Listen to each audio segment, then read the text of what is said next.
Welcome to my channel. I want to share a few thoughts with you. Do you realize that aside from Enoch in the Bible, aside from Elijah in the Bible, Prophet Elijah, who was taken away to heaven in the chariots of fire. Remember, going back a little, Enoch, God took him away because he walked with him. Aside from these two believers in the Old Testament, I just realized a few days ago that Moses also made it to heaven. Although in his own case, it was after death. Let me give you a short background, okay? You know, the Bible records that believers who, the old-time believer, the Old Testament believers,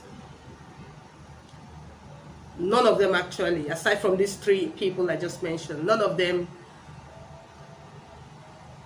made it to heaven straight on.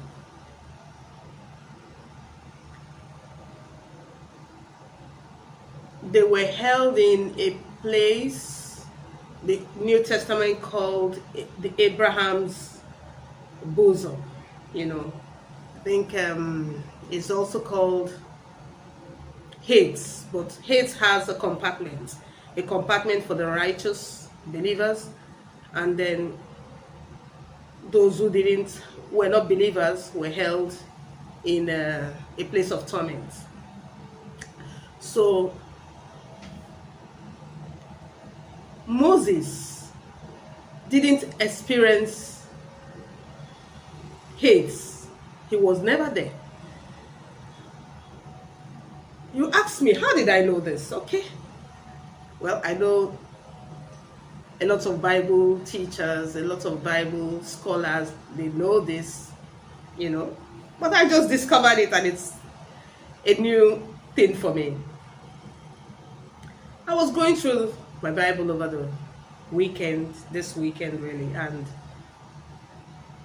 I went to where Jesus Christ was on Mount of Transfiguration, and it just struck me, wow,